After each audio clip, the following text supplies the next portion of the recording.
I wanted to do this one about Judas because Judas is an interesting biblical character who, as you will see, is the subject of great debate even within the Gospels. And since we're coming close to Easter, um, the Easter story can't be told without including Judas in it because he's the one who manages to get some of the events underway. Well, the most important event, the arrest and trial of Jesus. So I thought it would be interesting to look at uh, Judas and also consider what Judas's life within the Gospels can tell us about faith and forgiveness and how we should deal with life when we make mistakes. So, um, so why don't we get started? And hi, Andre, nice to see you. Um, so Judas is considered, in the West anyway, the world's greatest traitor. He occupies the ninth circle of hell in Dante's Inferno. He is in Satan's mouth being swallowed, always, always being swallowed by Satan. Worst possible position you could be in. Um, if someone calls you a Judas, it's never a good thing. Um, and one way to gauge how popular or unpopular someone is to look at whether parents are willing to name their children after that person. So I went to one of those websites that tells you about baby names, and here's what I found. The top baby names of 2022 were these ones: Kai, Zion, Jaden, Eliana, Luca, Ezra. There's a few sort of biblical names there, like Zion and Ezra, um, but no classic ones, unless you consider Luca to be one. And then Jesus is a moderately popular name. That's number 306 in popularity.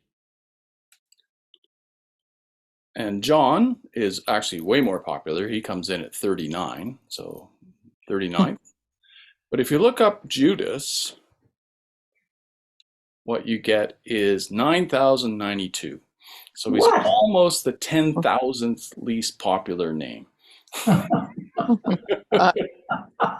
Uh, yes. So you don't want to name your kid Judas, yeah, but unless you want to have a kid who will never get mixed up with anybody else. No one else is naming their kid Judas. And just to put this in context, I looked up what Adolf is in this list, and Adolf is 23,000th. So Judas is more popular than Adolf Hitler, but not too much. So today we're going to look at, okay, so how did Judas earn this terrible reputation? And the first thing to know about it is that the Christians who wrote the Bible were convinced that Jesus was going to have to suffer a painful and violent death. You know, the Gospels don't read like a cliffhanger. You're not expected to have some sudden plot twist. Will he or won't he end up on the cross? All the Gospels are written with the assumption that he will definitely be on the cross. So the question isn't whether he's going to be on the cross, but how. And just to show you how clear this was, in the Gospels, when it references the Hebrew Scriptures, the Psalms come number one in terms of references, and followed up by the prophecy of Isaiah. The prophecy of Isaiah was written around the same time as the Babylonian captivity, right? When the Babylonians came and they sacked Jerusalem and they took the royal family prisoner and brought them back to Babylon, and everybody else was scattered. So during the prophecy of Isaiah, which comes in three parts, one of the very last chapters is chapter 53. And what I'd like to do is have us read a chunk of that almost last chapter about how Isaiah describes the Messiah, because this will help us understand what the gospel writers are expecting to happen to Jesus. So can I get three readers for this? Anybody want? Laura? Thank you. Laura, Bonnie, great, thank you. Oh, and Peter, great, okay, great. Laura, Bonnie, Peter. And I'll just call it out as we go. Okay, so let me put this up.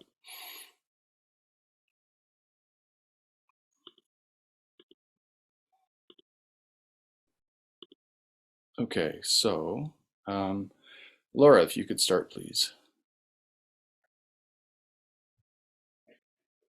I can't hear you, Laura. You may be muted.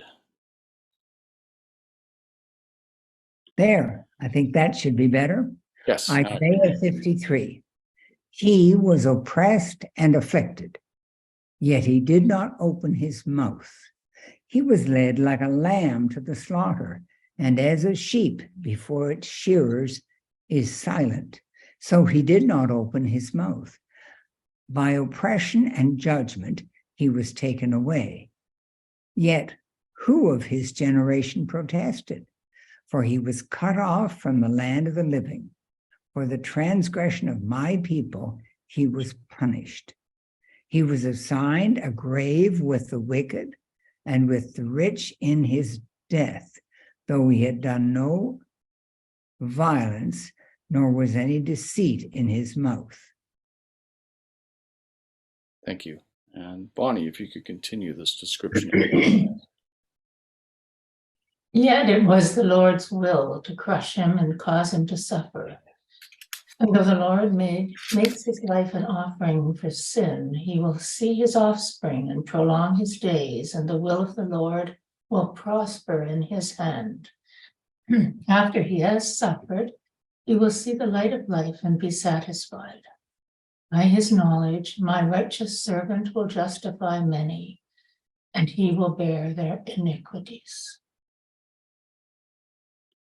Great, thank you. And Peter, if you could read this last page, please.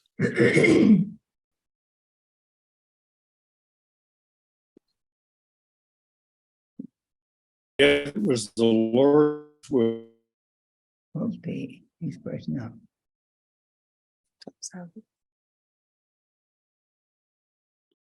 Sorry, Peter, we couldn't hear you very well there.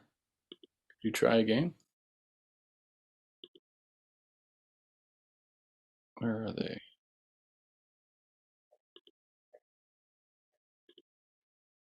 Where did Peter go? Did they cut out? There you go, Peter. I'm just asking him to unmute.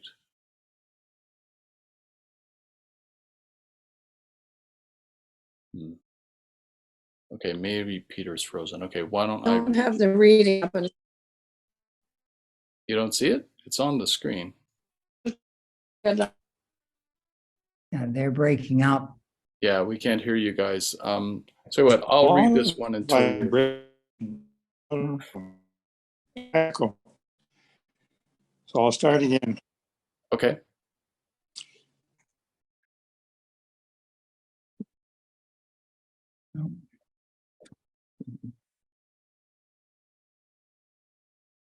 And you've disappeared again. I'll read. Okay, thank you. I will give him a portion among the great, and he will divide the spoils with the strong, because he poured out his life unto death, and was numbered with the transgressors. For he bore the sin of many, and made intercession for the transgressors. Great, thank you. Sorry, Peter, that we couldn't hear you when you were reading. So that's what Isaiah has to say about the Messiah. The Messiah is going to suffer. The Messiah is going to be ill-treated and beaten and just basically tortured. But by doing that, he will be able to bear the transgressions of many and actually save the people. So this is a key text for the Christians because there's a couple of different impressions of the Messiah in the Hebrew Scriptures.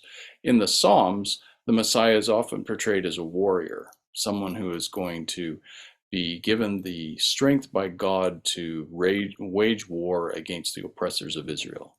And as we'll see on Palm Sunday, when Jesus rides into Jerusalem, everybody's expecting him to be a warrior Messiah. And I'll talk about that in my sermon. But the Christians know that that's not what happened. So they went back to the Hebrew scriptures to try and see if they could find any prophecies which matched what really happened, and they found Isaiah. And they went, aha, this is the kind of Messiah that we got, one who was destined to be tortured and mistreated and killed. But by doing that, he will actually redeem the people, redeem the world because of the sins of the many. He'll bear all their sins on top of them and on him. And as the text says, he will bear everyone's iniquities. And the Gospel of Mark starts with a quote from Isaiah. When Jesus first shows up in the synagogue and he unrolls the scroll and he reads, he's reading from Isaiah. So this is just a key text which informs all of the Gospels. So the question is not, will Jesus die at the hand of his enemies? Absolutely he will. That's true not just historically, but also prophetically as far as the Christian writers are concerned. But the question is how? How is that going to come about? And that's where Judas comes in. He's part of the how that will happen. And this raises a whole bunch of ethical questions, as we'll see as we go through this. So let's get to know Judas. He appears in all four Gospels, and in each one of them, he does betray Jesus to the temple officials. But how it happens is actually different in each Gospel. So what I'd suggest we do tonight is we're just going to go through all four Gospels pretty much in order. And we'll start with the Gospel of Mark, since it was written first back in the year 70. And we'll just go through the 4 or 5 instances where Judas is introduced. We'll read those pieces one at a time and discuss them and slowly unpack who this Judas guy is and what he means to the Christians who wrote the Bible. So can I get one person to read this? There's just one slide I need read. Okay, great, Sheila. So this very first piece, we're going to hear just Judas's name, and pay attention as you hear this, where Judas's name appears in the list that you're about to hear, and if it's different than the other names in the list of the disciples.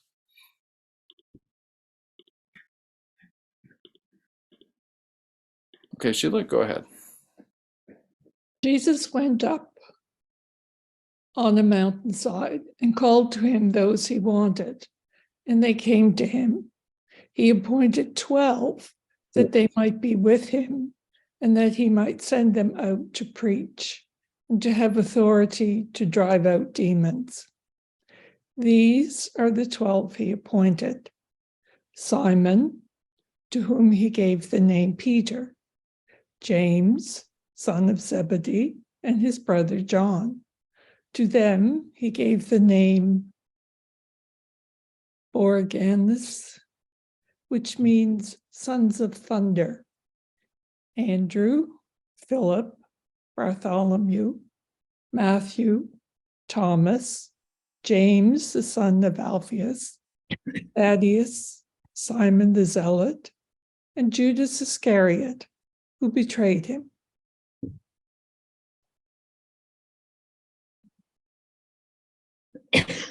Perfect, thank you. So, did you notice anything about Judas's name which is different than everybody else's name? It's last. Yeah, it's last. Yep. And it has a surname. Exactly. He's the only one with a last name. Everybody else is the son of, or Simon the Zealot, which just means it tells you which political party he comes from. But Judas is actually given a first and second name. And so what do these names mean? Well, Judas actually has an interesting name. So Judas equals Judea. Like Judas is like saying Judea, which is the southern region of Israel, down where Jerusalem and Bethlehem are. And all the other disciples come from Galilee, right? That's why Jesus is able to find them as he walks around the Sea of Galilee, saying, hey, you fishermen, come follow me, I'll make you fishers of men.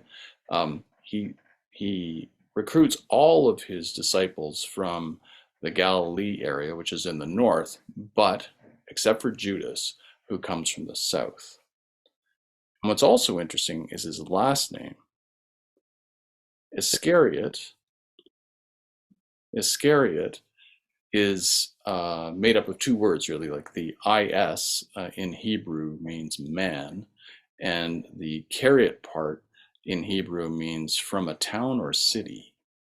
So he's the only city dweller in the group. So you've got a bunch of country hicks, and you've got Judas. And Mark is going out of his way to let you know that Judas was different from everybody else, because he came from probably a big city, whereas everybody else came from a small town. And he came from the south of Israel rather than the north of Israel. So the very first time we hear Judas's name, Mark is waving a flag saying, one of these things is not like the other. Right? Judas is being marked from the very beginning as an outsider among the 12. And of course, Mark says the same line that he introduces him, he's the betrayer. So there's no suspense in this story. Watch this guy, he's going to be trouble, is what Mark is saying. Okay, so now why don't we go forward and look at how the whole issue of Judas betraying Jesus comes up. So for this, we're going to go to the last supper. Yeah, for sure. Well, as you say that, I remember through all of our stories about the Bible, it was this prophecy that Judas would be the betrayer. And it was never explained as to why that was spoken that way and then why it occurred. Can you speak to that, or do you want to just let it evolve through the session? Let's let that evolve, because you'll see that there's all sorts of debate within the Gospels about why he did it. Why he did it. It's not one. Why it was a prophecy is the other thing, right? Why did they speak of it ahead? Yeah, I don't know if in the Hebrew scriptures they speak of. Well, we'll see. Actually, let's carry on. There are sort of there are references not to Judas in particular, but you'll see there are references about certain types of betrayers which are relevant here. Interesting. Thank you. So, are there any other questions before we move on? No. Okay. So to get going on this, we need to figure out. We need to see when Judas actually decides to do the betrayal. So we're going to look at the next instance when Judas is mentioned in the Gospel of Mark. And for this, I need 4 people who are willing to read. Judy, is that you? Or okay, Peter and Eleanor, great. Anybody else? Andre, great. Okay, one more, please. Laura? Okay, great, thanks. All right, so let me put this up.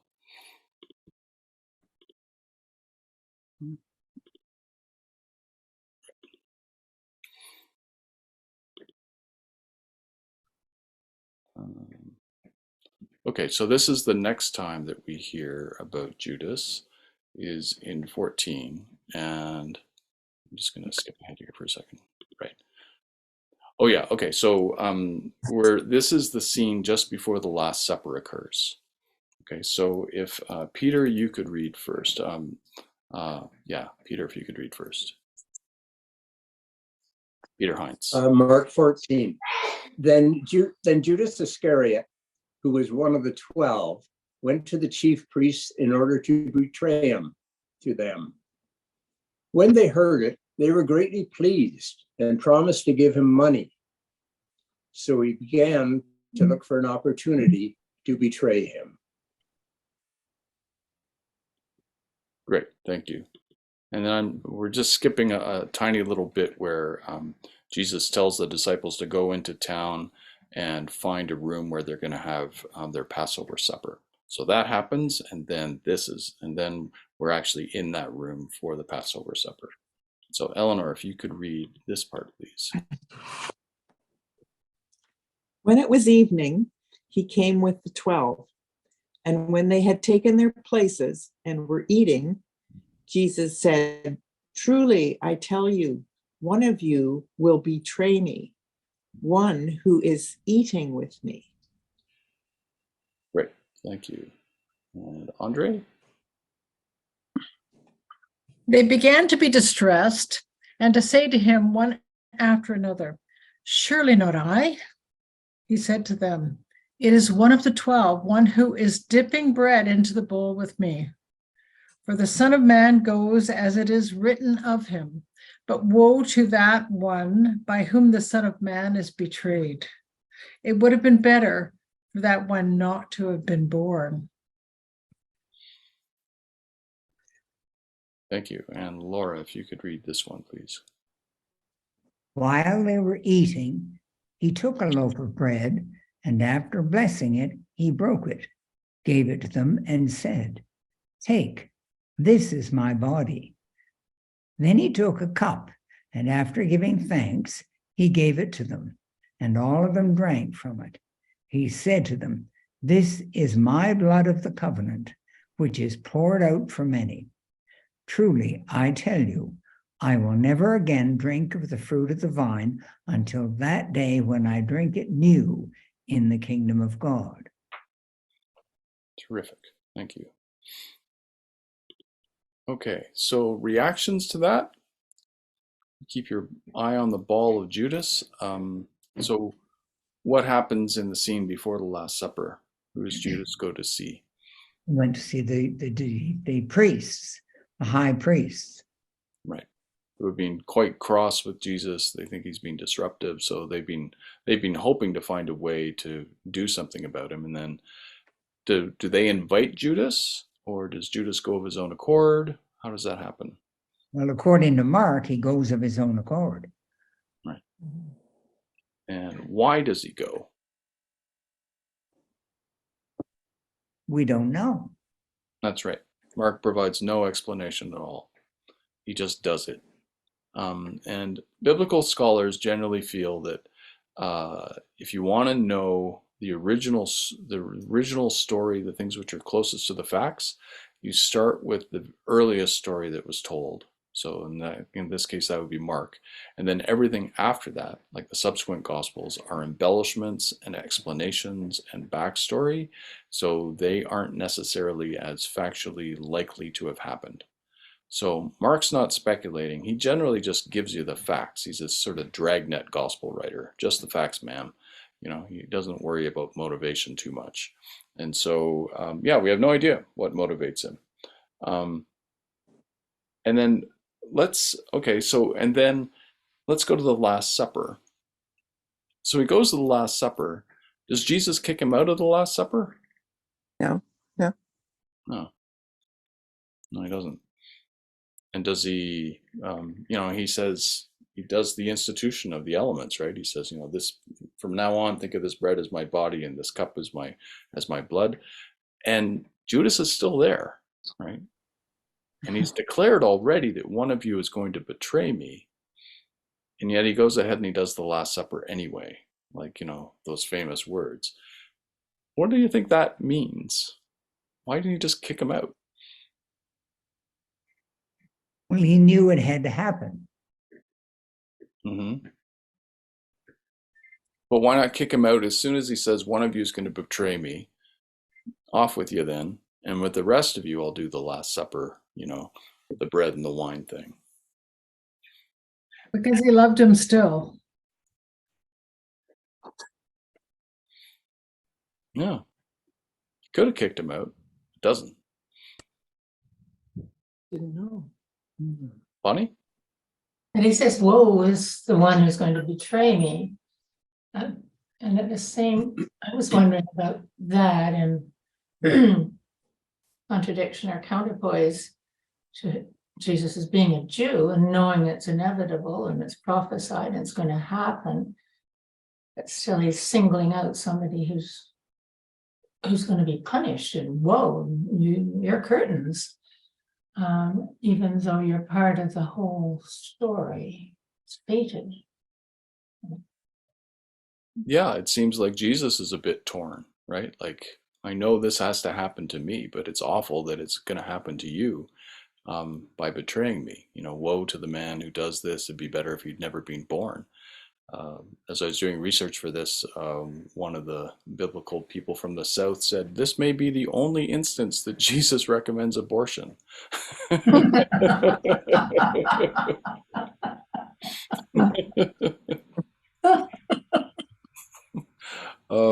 So yeah, so there's already this tension in here, right? Like how Does Jesus, Jesus know? Does Jesus know who it is? yes, yeah, he does, because he says, when he's asked, he says, it's the one who is sharing the bread with me. So let me go back to Leonardo da Vinci's famous painting, and you'll be able to see. Okay, so take a good look at that painting. Wait, I think I've got a close-up of it here. Yeah, that's a better one, right? So Jesus says it is one of the 12, one who is dipping bread into the bowl with me. So look at Jesus's hands. I know it's a little bit blurry, but the hand to the right isn't doing anything except gesturing. But the hand to the left, I think I've got an even closer close up here. Yeah, the hand to the left is reaching for a piece of bread, and so is this man's hand. Okay. Okay, I'm sorry the resolution isn't better, but in this other hand, this man has a bag in his hand, so that would be the money bag. So if anybody is ever, if you're ever in Italy and you're looking at the Last Supper, your clue to who Judas is the guy who is reaching for the bread at the same time Jesus is reaching for the bread. Hmm. And the other thing which is interesting about this, and Leonardo does a nice job on this, is the text is, at the very beginning, they began to be distressed and to say to him, Jesus, one after another, surely not I. And look at all these people, right? Everybody but Judas is like turned to somebody else and going, what? What? You must be kidding. Not me. What? What? But Judas doesn't do that. He's just staring right at Jesus, and he's reaching for that bread.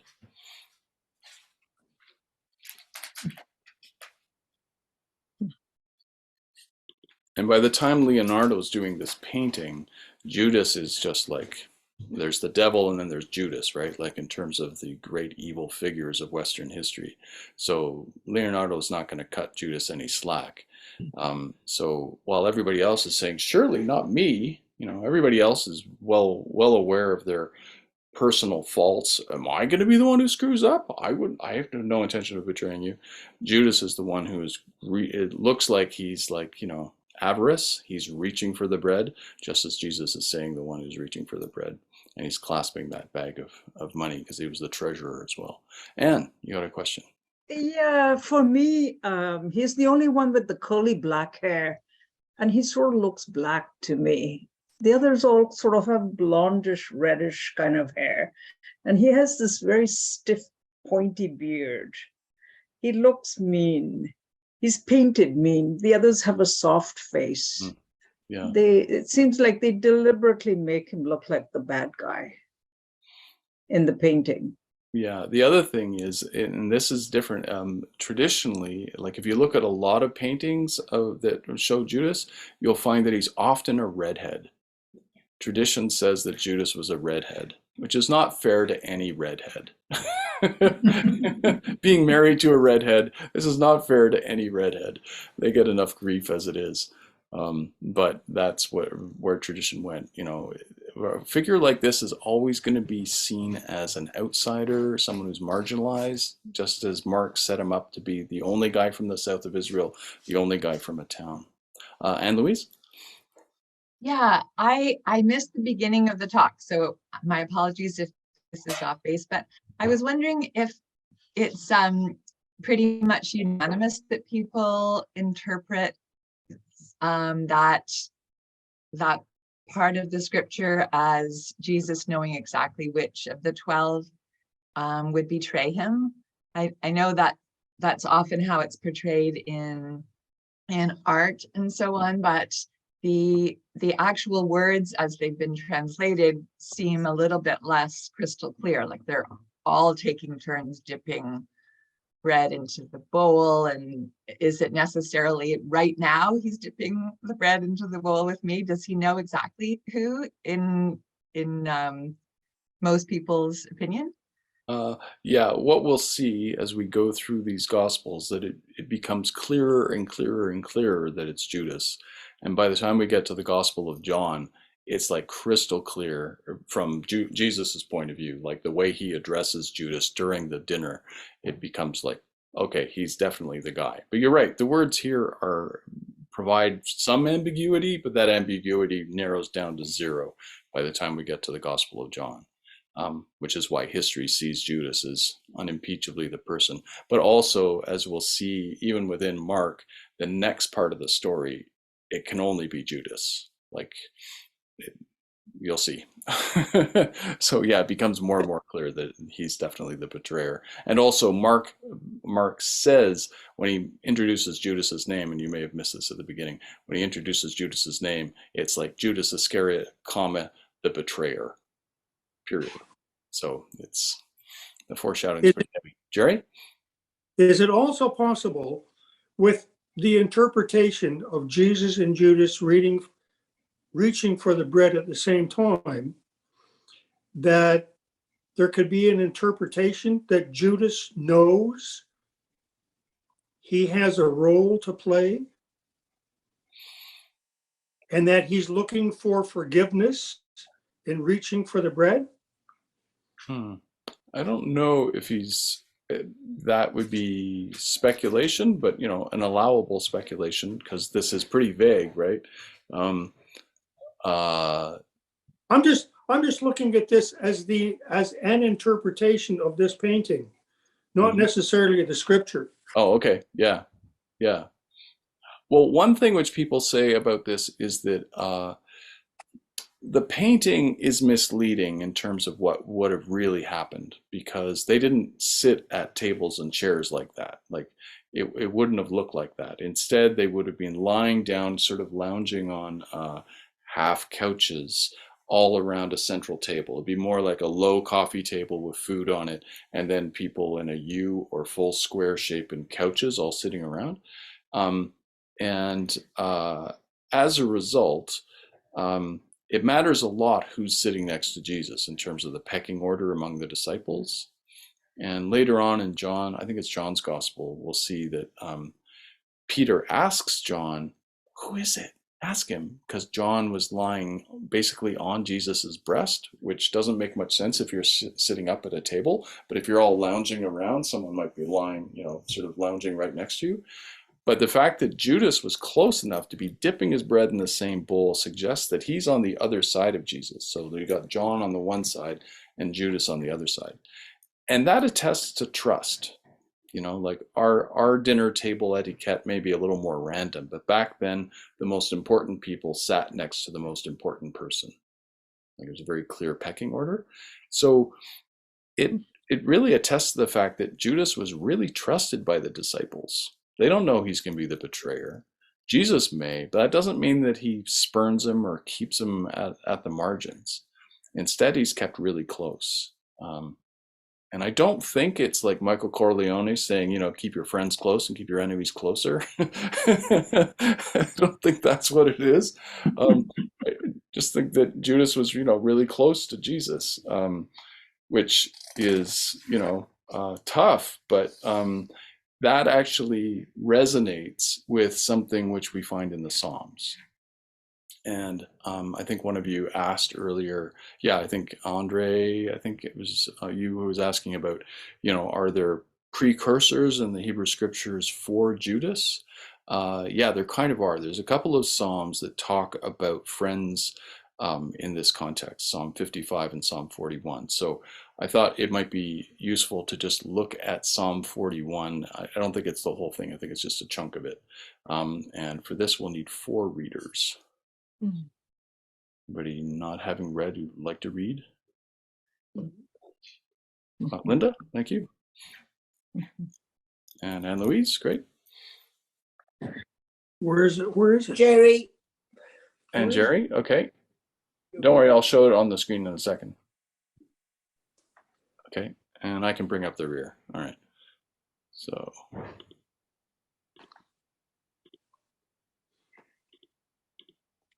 Okay, so Linda, if you could start, please. Psalm 41. Happy are they who consider the poor and needy. The Lord will deliver them in the time of trouble. The Lord preserves them and keeps them alive, so that they may be happy in the land. The Lord does not hand them over to the will of their enemies. The Lord sustains them for their sickbed and ministers to them in their illness. Thank you. And Anne Louise.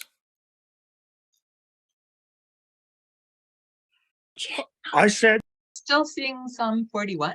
Oh, pardon Yeah. me. Go. Got it. I said, Lord, be merciful to me. Heal me, for I have sinned against you. My enemies are saying wicked things about me, asking when I will die and when my name will perish. Even if they come to see me, they speak empty words. Their heart collects false rumors. They go outside and spread them. All my enemies whisper together about me and devise evil against me. Okay, Jerry, your turn. they say a deadly thing has fastened on me, that I have taken to my bed and will never get up again. Even my best friend, whom I trusted, who broke bread with me, has scorned me and turned against me. But you, O Lord, be merciful to me and raise me up, and I shall repay them.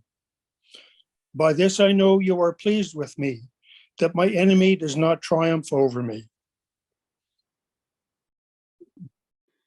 Great, thanks. And in my integrity you hold me fast and shall set me before your face forever. Blessed be the Lord God of Israel from age to age. Amen, amen. So when you think about betrayers, who are the worst betrayers? Friends. Friends. Right? Friends and family, right? You know, you can expect the enemy to come barging over the city walls or barging into your house to do something terrible, but if you find out that your friend has sold you out, that's just the worst, right?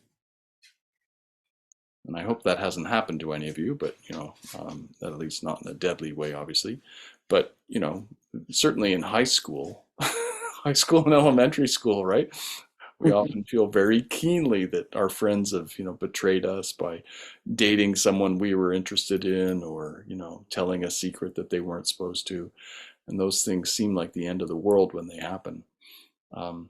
But in the Hebrew scriptures and the Psalms, there's a number of episodes where people, they say, my enemies want the worst for me, and I could take all of that, except that even my best friend sold me out. And this happens a fair bit in the Hebrew scripture stories, like David. King David is ultimately opposed by his son Absalom, who leads a civil war against him. And, it just breaks his heart that he has to fight against his son. So I assume that these things are factually true, that Judas was a friend of Jesus. I can't prove it, but the story is certainly saying to us that Judas was close to Jesus, and Jesus had to live with the fact that one of his closest advisors were the ones who betrayed him, which is really tough. And in some of the gospel accounts of this, when Jesus is in the Garden of Gethsemane, which we'll get to in a second, when Judas comes up to him, he says, "Friend, what are you doing here?" So he even keeps that up. Okay, so now let's see what happens right after the Last Supper in the Gospel of Mark. So we're going to go to the Garden of Gethsemane.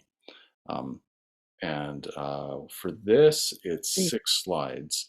Do I have 6 volunteers, or would you like to hear my dulcet voice for a turn? Nope, good. Okay, Eleanor, Peter, great. Andre, I won't take this personally. Okay, anybody else like to read? Sheila. Laura, great. Sheila, is that enough? Laura, Sheila, and Diana, great, thank you. Okay, and I'll call your names out as we go.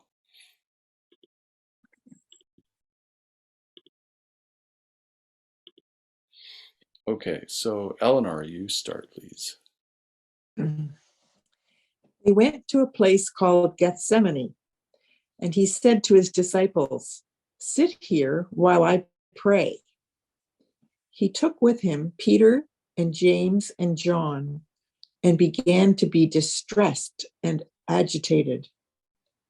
And he said to them, "I am deeply grieved, even to death. Remain here and keep awake." Great, thank you. And Peter? And going a little farther, he threw himself on the ground and prayed that, if it were possible, the hour might pass from him. He said, "Abba, Father, for you all things are possible. Remove this cup from me, yet not what I want, but what you want." Great, thank you. And Andre? He came and found them sleeping, and he said to Peter, "Simon, are you asleep? Could you not keep awake 1 hour? Keep awake and pray that you may not come into the time of trial. The spirit indeed is willing, but the flesh is weak." Great, thank you. And Laura? And again he went away and prayed, saying the same words. And once more he came and found them sleeping, for their eyes were very heavy, and they did not know what to say to him. He came a third time and said to them, "Are you still sleeping and taking your rest? Enough! The hour has come. The Son of Man is betrayed into the hands of sinners. Get up, let us be going. See, my betrayer is at hand." Thank you. And Sheila, if you could go next, please. Immediately, while he was still speaking, Judas, one of the 12, arrived, and with him there was a crowd with swords and clubs from the chief priests, the scribes, and the elders. Now the betrayer had given them a sign saying, "The one I will kiss is the man. Arrest him and lead him away under guard." Great, thank you. And Diana? So when he came, he went up to him at once and said, "Rabbi," and kissed him. Then they laid hands on him and arrested him. Super, thank you. Any reactions to that? Well, I'd like to know what Judas was going to get out of this. I have a suggestion. Years ago, I read a novel called I, Judas. And Judas was trying to push Jesus to become the militaristic Messiah they wanted. He didn't want him killed. He just wanted to push him. And that was his way of doing it. Has anybody else read that book? Huh, fascinating.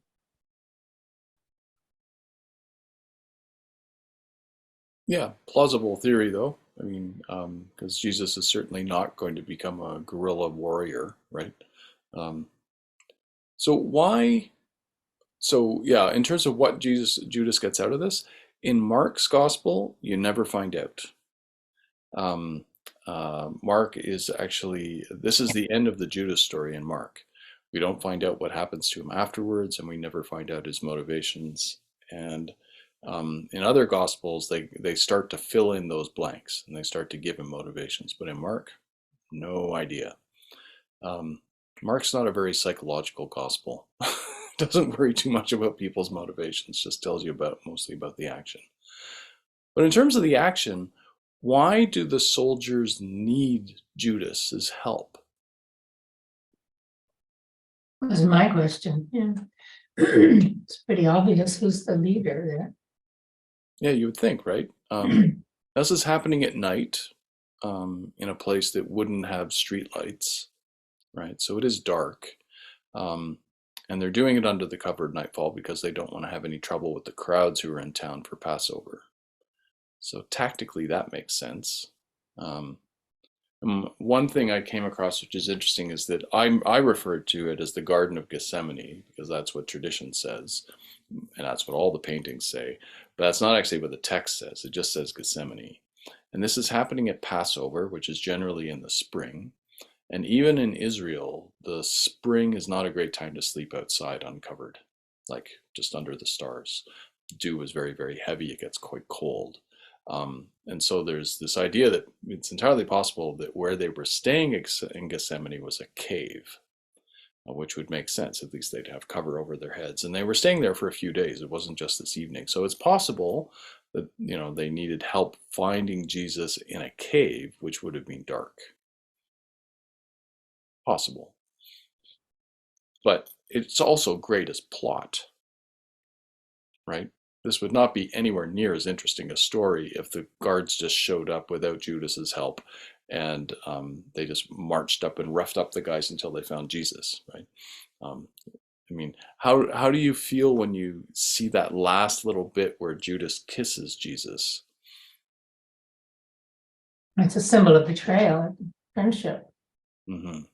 Kissing is supposed to represent intimacy or closeness or affection. And yeah, and ever it's since. really raw and ugly to do that. Mm-hmm. Yeah. It's like The Sopranos. Yeah, that's right. Yeah. And like The Godfather, right, where Michael Corleone comes up to Freddie and kisses him and says, "I know what you did." And that's it. You know that he's going to get executed as a result. So, yeah, it's a terrible betrayal. And as we said, he was really trusted. And it's possible that, as Laura said, that Judas feels betrayed, right? Like the movement's going off in the wrong direction, right? And when I was doing the research for this, it reminded me of that wonderful song from Jesus Christ Superstar, Heaven on Their Minds, where Judas does sort of think along those lines, Laura, except not in a militaristic sense. So just to keep things interesting, let us watch that clip and just pay attention to what Judas is saying. What are his motivations as imagined by Andrew Lloyd Webber and Tim Rice?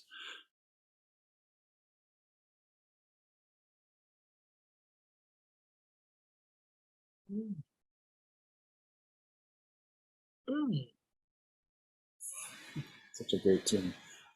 So what's Judas's motivation in that telling of the story? He's afraid for them all. Mm-hmm. Sounds like he thinks Jesus is just on the wrong path and he can't see it. Well, who does he think Jesus is? A man. A man. Yeah, he's just a guy, right? It's a guy. They had a good thing going. He was a social justice warrior, but no more than that. And then now everybody says he's the Messiah. Right? Jesus Christ Superstar comes out in what, 1968 or so? It's just wonderfully reflects its time, right? That the Jesus that we can handle is the one who's not divine, but is just a regular guy who's being misunderstood. And that's the way Jesus sees it. Now, within the Gospels, though, there's no question from the Gospel writer's point of view that all the disciples saw Jesus as something from God, since they'd seen so many miracles happen, right? It wasn't just that Jesus was nice to people. He was walking on water and doing all sorts of absolutely impossible things. So he had to be from God. So we don't have to worry about the gospel Judas being a secular social warrior. Like that's just impossible. But it does raise the question of what motivates Judas. Like, why is he doing this? As Andre asked. And surprisingly, each one of the Gospels comes up with its own reason. So let's take a look at how Matthew does it. And for this. Any questions before we go on to Matthew? Any questions or comments? Okay, so I need 4 readers for this. Tell you what, I'll give you guys a break. I'll do this one. Oh, okay. Yeah, if you guys are volunteering, great. Let's say so Bonnie and Louise. Okay, and Louise, Andre, great, thank you. One more? Okay, Jerry, thank you. Okay.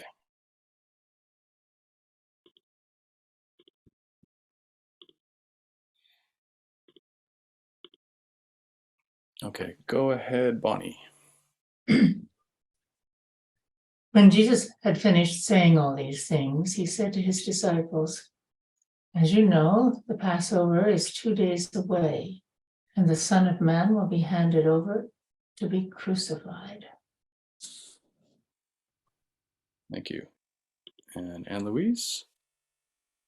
Then the chief priests and the elders of the people assembled in the palace of the high priest, whose name was Caiaphas, and they schemed to arrest Jesus secretly and kill him.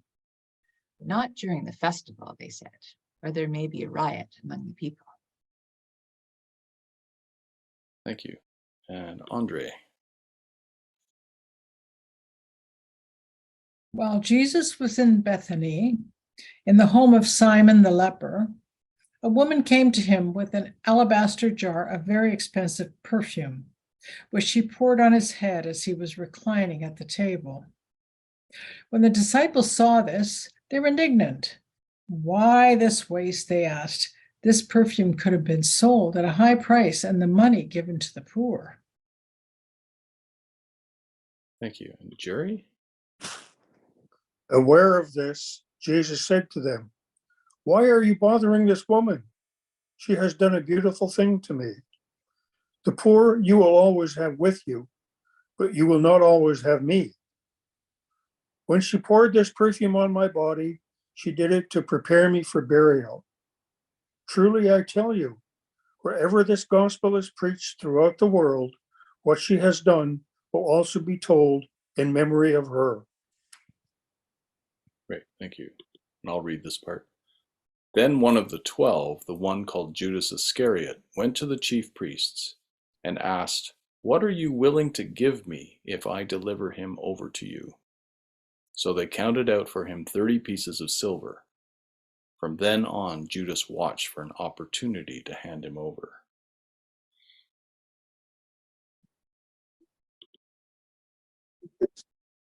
So that's the introduction to Judas's betrayal in the Gospel of Matthew. He prefaces it with this story about the woman coming with this very expensive perfume and pouring it on Jesus's head, and then the disciples objecting, "Why is this money being wasted like that? It could have been given to the poor." And it's not explicit in Matthew, but it's certainly being implied that Judas is one of the ones who objects. In the Gospel of John, it's explicit. In the Gospel of John, Judas says, "Why are you poor? Why is she allowed to waste this money? That money could have been for the poor."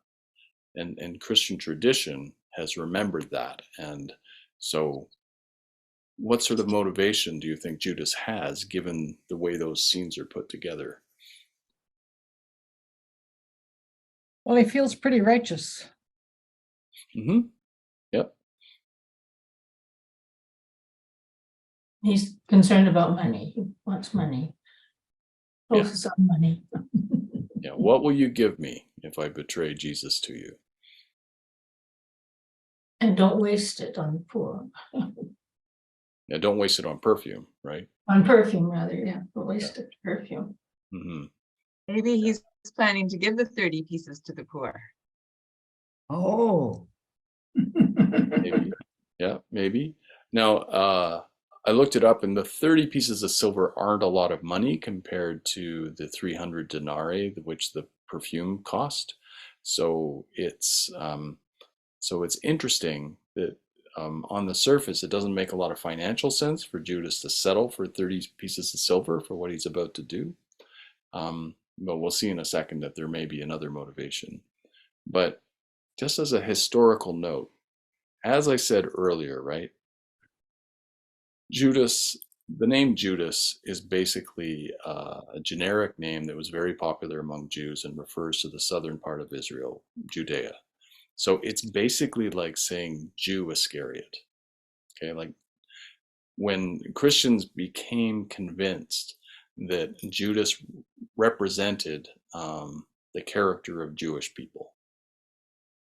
And so when Matthew introduces the idea that Judas is willing to sell out Jesus for money, which Mark did not say, right? Mark doesn't say how much money, but Matthew does, and the other ones do too. Then at that point, the stereotype of the Jew who is only concerned with money, this is where that starts to really come together. And it's made, what happens next, of course, is in medieval Europe, the gospel, or rather the Old Testament says very clearly that usury is a problem, right? And lending money with interest is a problem. So the Christians get around that by saying, okay, Christians can't lend money for interest, but Jews can. So all these things start coming together about the stereotype that Jews only care about money, and it was Judas's concern with money, which made him the treasurer, which also made him willing to sell out Jesus. This, of course, makes no sense at all, since everybody around Jesus was a Jew, right? So to say that Jews care about money, well, what about the other 11 guys who weren't the treasurer? They were Jews too, right? So it's not logical in any way. So was Jesus. Sorry? And so was Jesus. Yes, exactly. And so was Jesus. So it's not logical, but I just want to point out that this is where that snowball starts to roll and get bigger and bigger and bigger. Once Matthew says, aha, he sold out Jesus for money, then that is part of the stereotype which Christians develop in their anti-Semitism. Because there's, all through the Middle Ages and the Renaissance, and to this day, there are people who say, well, it was the Jews who killed Jesus, therefore they're a problem. And Judas is the archetypal Jew from that perspective. It's awful, but this is where it gets started. So I don't want you to miss that, since it's part of our history, and it's part of a really awful part of our history. Thank you, Susan. I didn't know that exactly. I'm really happy to understand that now. Yeah. Now there is, so the 30 pieces of silver isn't a whole lot of money. And when things don't make sense in a literal way in the New Testament, it usually means that it makes sense in a non-literal way, as I've shown with a lot of the parables. And this is one of those instances where the 30 pieces of silver is actually a price which you find in the Hebrew scriptures. There's two spots where it's mentioned quite explicitly. In Exodus, it's mentioned as the price that you pay if you inadvertently kill somebody else's slave. So it's sort of like a death tax. If I kill your slave by accident or even deliberately, then I'm going to owe you 30 pieces of silver. So, the owner of the slave needs to be compensated for the death. But the reference which, as you will see as we go through this, is really humming, is something which comes out of Zechariah. And I'll read this one, since I don't want to wear you guys out. There are more things to read. So in Zechariah, I'm going to have to set this up for a second. So the prophets often speak in metaphors, and this time the way the metaphor works is that God is speaking of God's self as a shepherd, the shepherd who has been tending to the sheep of Israel. But he's really mad at the Israelites because they've been worshiping other gods, and they've not been following God's way. So God the shepherd is going to sell Israel to Israel's enemies and just let them do whatever they want. Okay, so that's the metaphoric background to this.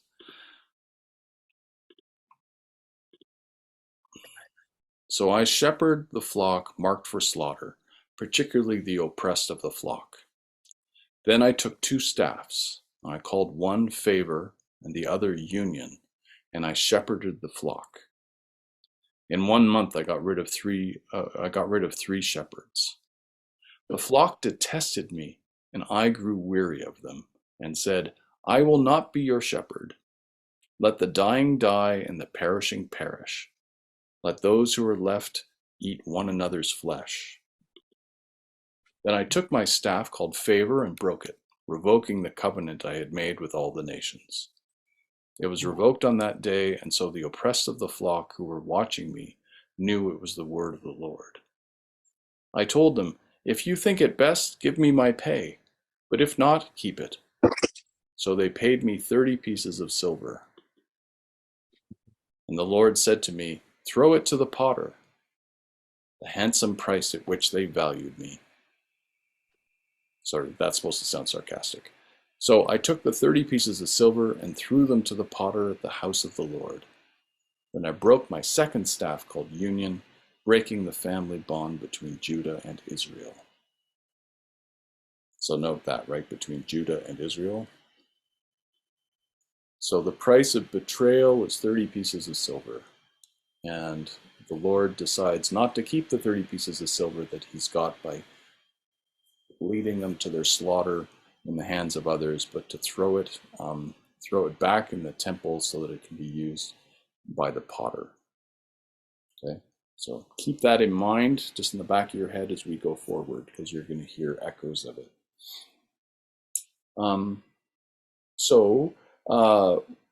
We've looked at how Matthew presents it. Now let's spend a minute with Luke.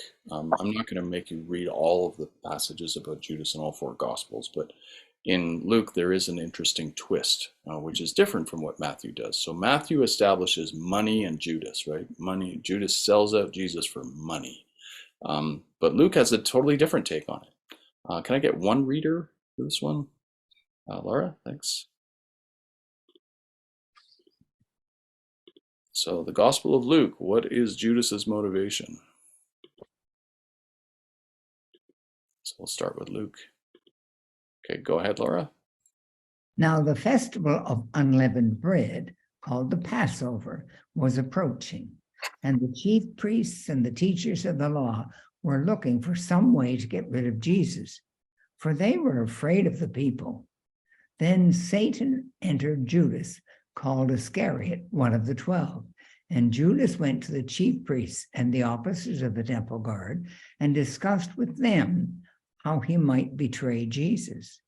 They were delighted and agreed to give him money. He consented and watched for an opportunity to hand Jesus over to them when no crowd was present. Okay. So, what do you make of that? Satan entered into Judas.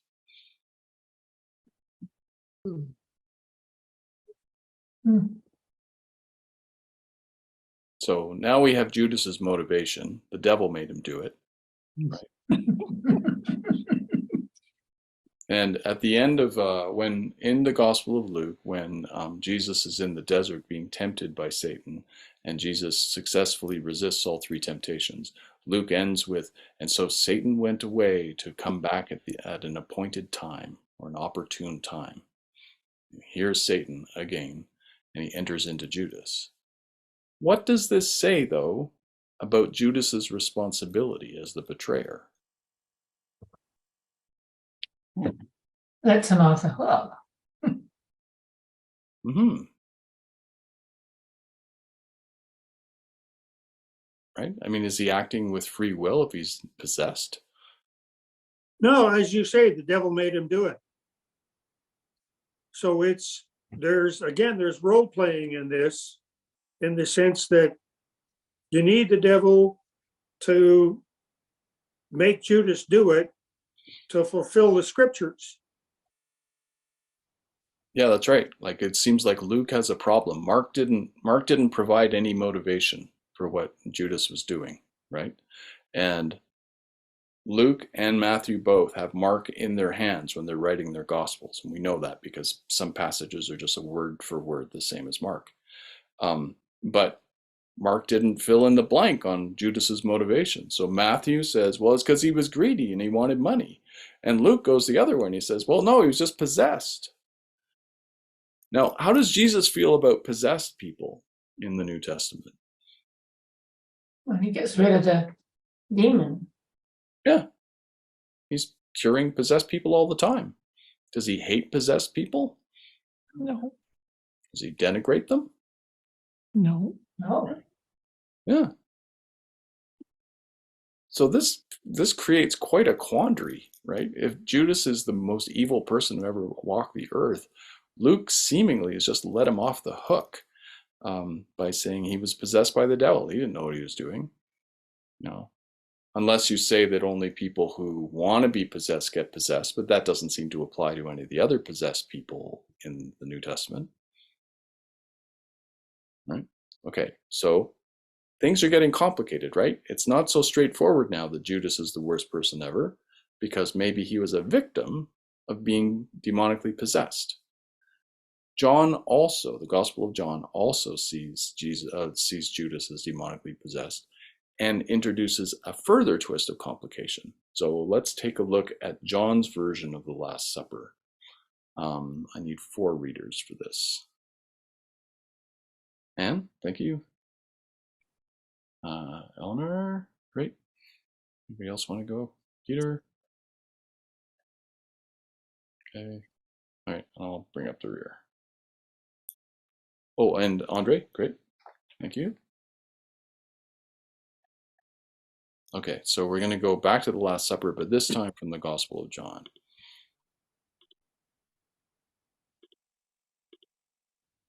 Okay, if you could start, Anne, please. Anne Louise. No, Anne Clement, actually, sorry. You'll need to unmute yourself. Did you say you want me to read? Yes, please. Okay, John 13. After he had said this, Jesus was troubled in spirit and testified, "Very truly, I tell you, one of you is going to betray me." His disciples stared at one another, at a loss to know which one of them he meant. One of them, the disciples whom Jesus loved, was reclining next to him. That's all I see on my screen. Right. Yeah, and that's all there is. Thanks, Anne. Eleanor, could you read this, please? Simon Peter motioned to this disciple and said, "Ask him which one he means." Leaning back against Jesus, he asked him, "Lord, who is it?" Jesus answered, "It is the one to whom I will give this piece of bread when I have dipped it in the dish." Great, thank you. And Peter? Then, dipping the piece of bread, he gave it to Judas, the son of Simon Iscariot. As soon as Judas took the bread, Satan entered into him. Thank you. And Andre? So Jesus told him, "What you are about to do, do quickly." But no one at the meal understood why Jesus said this to him. Since Judas had charge of the money, some thought Jesus was telling him to buy what was needed for the festival or to give something to the poor. As soon as Judas had taken the bread, he went out, and it was night. Okay, so what do you think? Oh, Jesus is in cahoots with Satan. But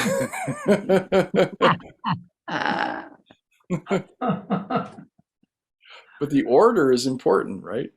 Like Jesus says, the one who will betray me is the one I give this piece of bread to, right? And then Satan enters Judas. So, Anne Louise, I think you were asking earlier on, how do we know that it was Judas? Well, by the time you get to the Gospel of John, it's not ambiguous anymore, right?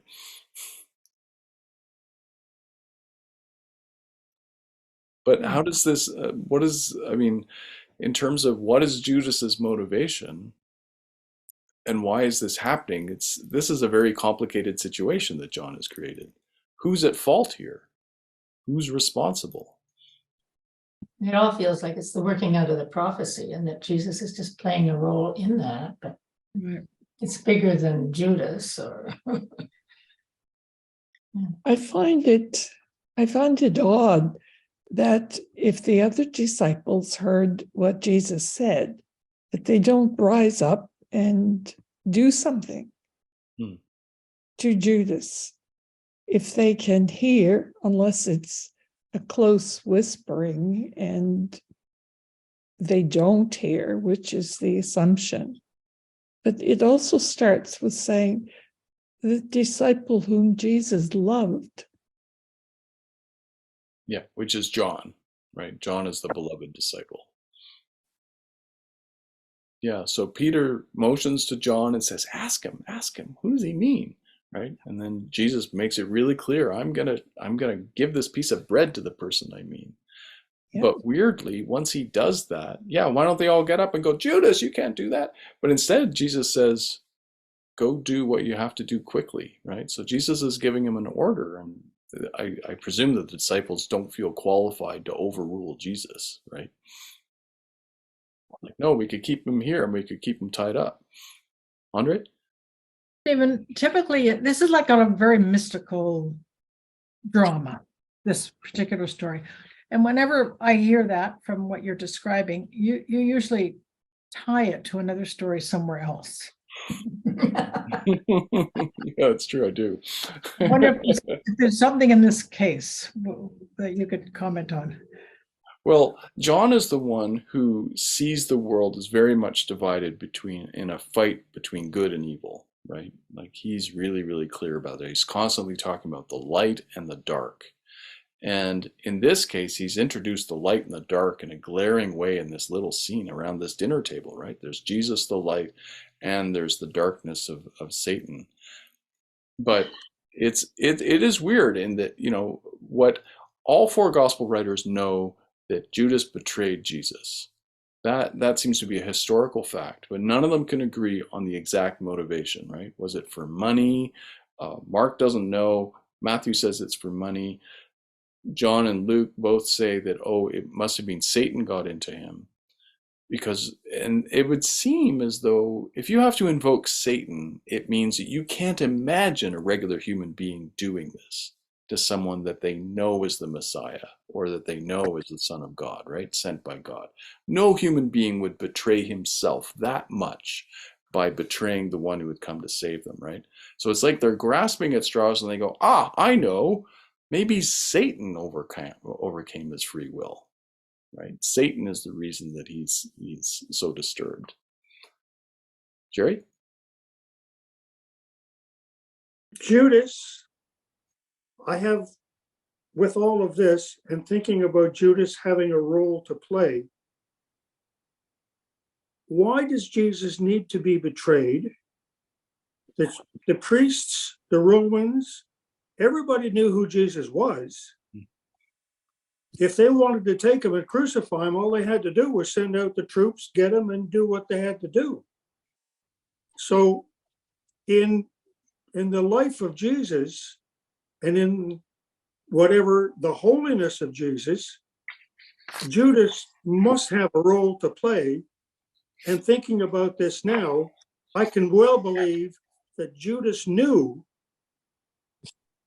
he had this role, and that somehow Jesus forgave him for doing what he did.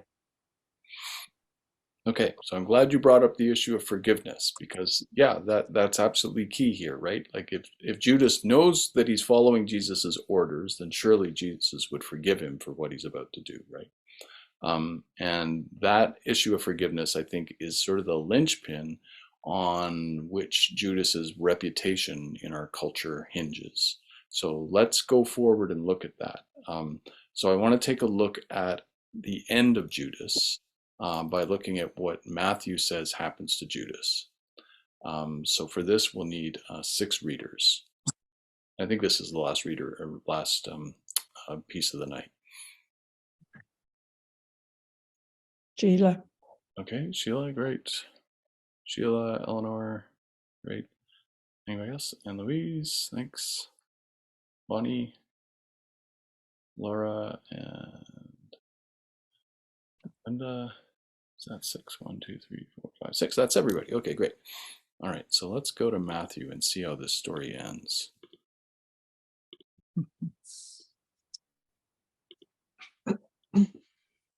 Okay, so this is just to sum up. In Mark, we don't know what his motivation is. He's just a bad person. In Matthew, he's greedy for money. In Luke, Satan enters into him. And in John, Satan enters into him, and Jesus appears to want him to do it. So 4 really different ways of looking at this. So let's see how Matthew wraps up the story of poor Judas. Sheila, if you could go first, please. Now Peter was sitting out in the courtyard, and the servant girl came to him. You were also with Jesus of Galilee, she said. But he denied it before them all. I don't know what you're talking about, he said. Then he went out to the gateway, where another servant girl saw him and said to the people there, this fellow was with Jesus of Nazareth. He denied it again with an oath. I don't know the man. After a little while, those standing there went up to Peter and said, surely you were one of them. Your accent gives you away. Then he began to call down curses, and he swore to them, I don't know the man. Immediately the rooster crowed. Then Peter remembered the word Jesus had spoken. Before the rooster crows, you will disown me 3 times. And he went outside and wept bitterly. Great, thank you. And let's see, Eleanor, if you could read this part, please. Early in the morning, all the chief priests and the elders of the people made their plans how to have Jesus executed. So they bound him, led him away, and handed him over to Pilate, the governor. Thank you. And Louise, please. When Judas, who had betrayed him, saw that Jesus was condemned, he was seized with remorse and returned the 30 pieces of silver to the chief priests and the elders. I have sinned, he said, for I have betrayed innocent blood. Great, thank you. And Bonnie, if you could do this, please. What is that to us? They replied. That's your responsibility. So Judas threw the money into the temple and left. Great. And Laura, if you could read this piece, please. Then he went away and hanged himself. The chief priests picked up the coins and said, it is against the law to put this into the treasury, since it is blood money. So they decided to use the money to buy the potter's field as a burial place for foreigners. That is why it has been called the field of blood to this day. And Linda, if you could read this page, please. Meanwhile, Jesus stood before the governor, and the governor asked him, are you the king of the Jews? You have said so, Jesus replied.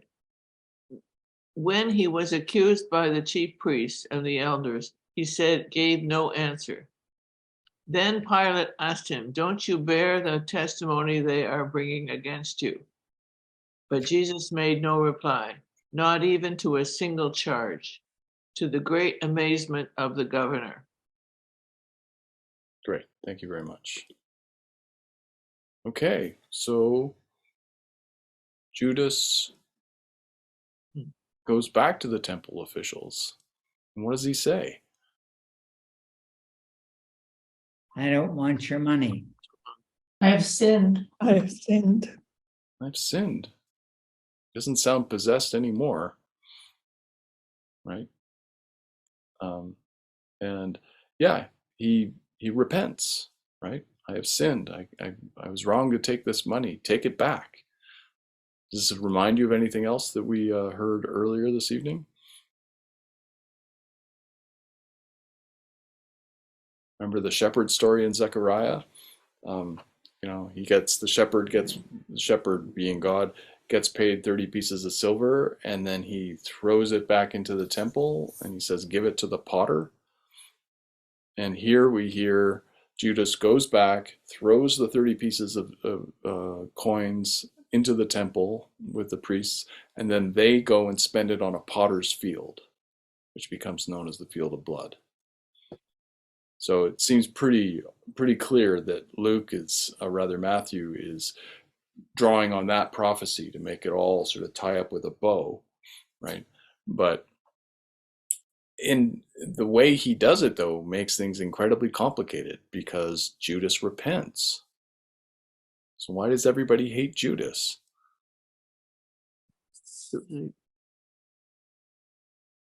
Does it matter that he kills himself? We always need someone to hate. We'd like to have someone to hate, that's for sure. Yeah. Makes them sympathetic characters. Mm-hmm. It's the act of betrayal. It's not necessarily Judas as a person. It's the act of betrayal. And once that happens, no matter what happens in the end, including Judas's suicide, doesn't help resolve the crucifixion. True. Is Judas the only one who betrays Jesus on this night? No, Peter. Who are the other people? Peter, definitely. Well, they all ran away. They all fell asleep and ran away. That's right. They fall asleep. They run away. What does Peter do in the courtyard? I don't know the man. Yeah, 3 times he says, I don't know him. Never heard of him. I'm not one of those guys, right? So Peter, like, and as you can see the way the text is constructed, right? Like, you know, Judas and Peter are juxtaposed. They're put into the kind of the same scene. You know, meanwhile, in the courtyard, right? Like, there's, we're meant to see that Judas and Peter both have betrayed Jesus in their own way, but they follow different tracks. So what's the difference between Judas and Peter?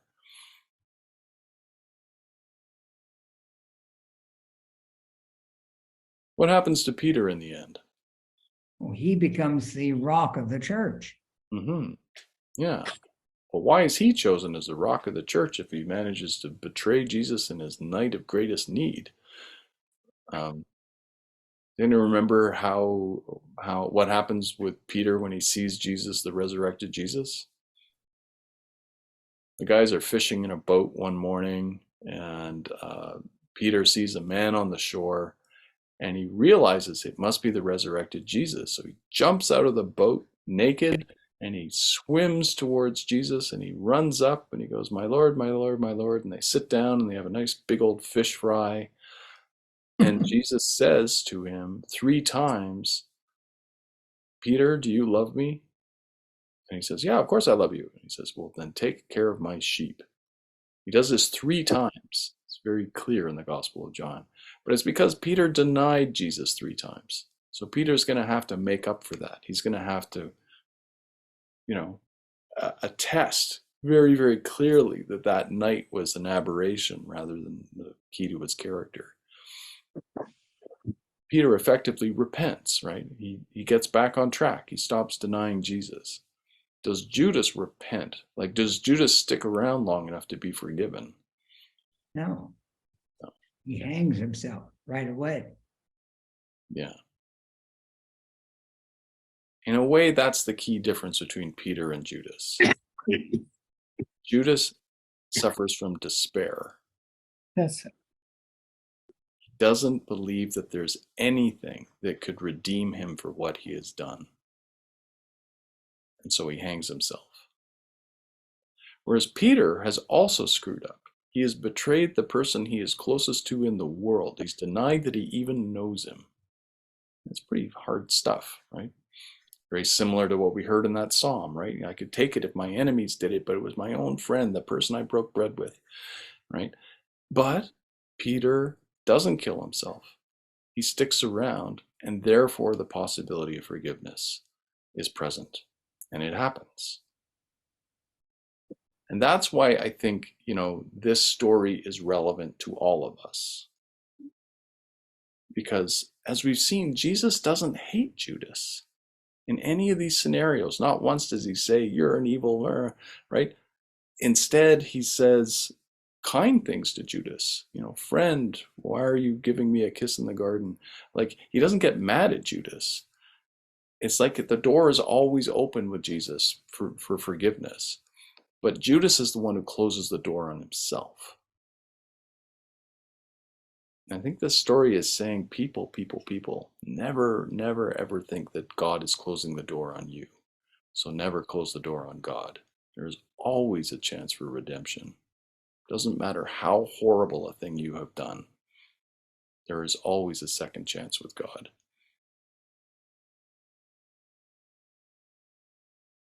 And I've always heard that despair is the greatest insult to God. Mm-hmm. I guess this is a metaphor. Yeah. It's a sort of, it feels Shakespearean. Like once Judas repents, suddenly he's like a Shakespearean character because he's not pure evil, right? He's a man who realizes what he did. And then he does something which is incredibly human, but so tragic that he gives up on himself.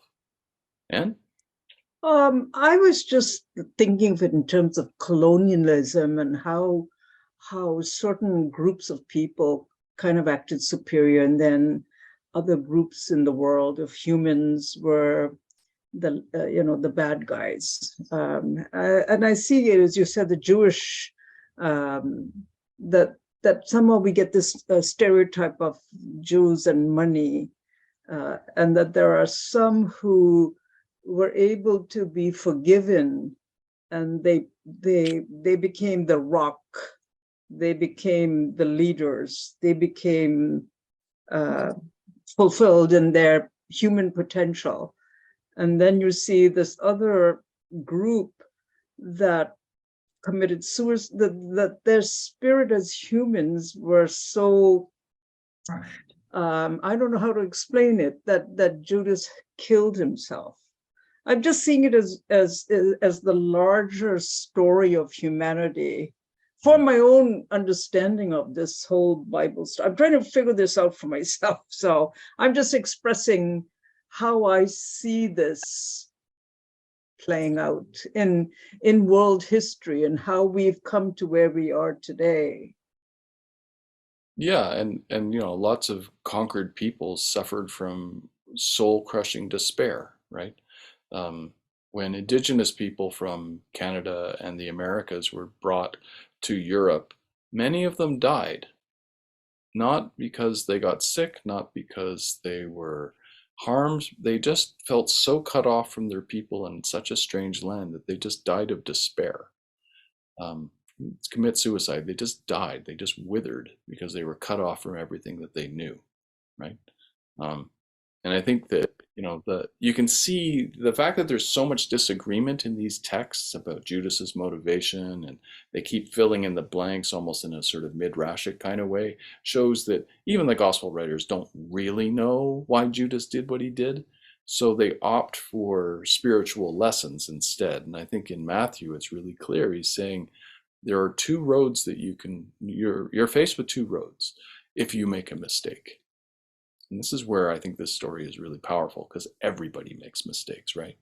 We all do things which we wish we hadn't done, and all of us will betray our beliefs, if nothing else, if not other people at some point or other. And the question is, okay, do you just think that you're beyond the pale, that there is no higher power than you that could redeem you? Or do you accept that there is a tomorrow because you were never totally in charge? And and maybe the devil made me do it thing. Lots of people get drunk, have mental breakdowns, do things which they wish that they didn't, and they don't even know why they did it, right? This happens. And here's the story saying, even if you feel like you've been possessed by a demon and you've done something horrible, you could have been forgiven. Don't give up on God or yourself. But then, isn't there something about the history of Christianity that it's taken 2 centuries to try and get back to where we started? I think we're always trying to get back to where we started. Yeah. Their evil deeds? right? We excommunicate people instead of forgiving them, and we excommunicate them for a lot less than betrayal. Yep, yep. And it's like that. It's that tension between forming a community based on a set of values and then keeping the community going with rules. And if it's a community, there must be some people who are inside the community and other people who are outside of the community. So that kind of logic takes over, right? But that's why I think it's so important that Jesus had the Last Supper with Judas at the table, right? Like it's so hard to put into practice, but Jesus is saying everybody counts. Even the ones who will betray you count. Even the ones who you consider to be the most evil people on earth, from God's point of view, they still count. They are still redeemable. You must not give up on them. And that's something which we humans have a really hard time acting on and making possible.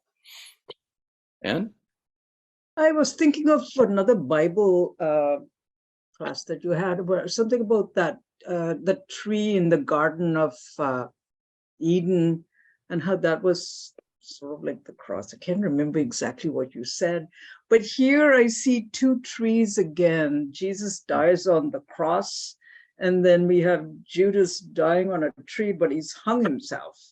And that they're almost like Jesus and Judas are almost like two stories, two lives, and that both died at the end, but one died with glory and the other one died in shame. He had to take that part so that the other one could be glorified. Sort of, I don't know. I honestly, I come to these classes try to figure this all out. yeah, what you're remembering is that in the New Testament, they refer to the cross as a tree. Paul's letters do that a few times. And there is, if I can find it, there is a famous image from, hang on, I'm just going to find it for you. I'm going to give you an example of exactly what you're talking about. Oops, not the gospel overreads. There we go. Yeah. So I'm just going to share a screen here.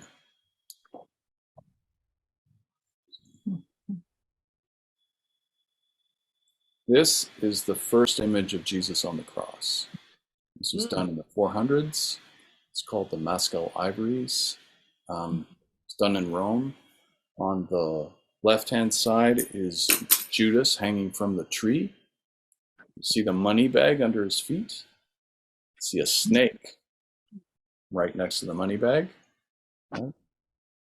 And meanwhile, on the other side, there's Jesus on the cross. Jesus looks alive and strong. He's not drooping, right? Like it's as though he's holding up the cross, not the other way around. And if you look at the tree that Judas is on, the leaves are leaning towards Jesus, right at the top there. Judas is just as limp as can be. This artist is very good. He knows how to depict a dead body. And the tree is leaning towards Jesus. And it's like what you're saying, Anne. Two trees, two possibilities, the tree of life and the tree of death. Judas is hanging off of a tree that he thought was the tree of death, but that tree is alive and knows who its master is and is leaning over towards Jesus. So this story is presenting us with these sort of two existential positions, right? Hope and despair. A life that ends and a life that can continue. And the Gospels are always implicitly asking, what are you going to do based on this? What will you choose? Are you going to choose life, or are you going to choose despair? Are you going to choose hope, or are you going to embrace tragedy and make things worse? Two trees, two choices, Judas and Peter in this case, or Judas and Jesus, really, right? Despair and hope. Okay, well, we're a little bit after 9 o'clock, So thank you very much for Oh, thank you, Steve. Thank you. That's great.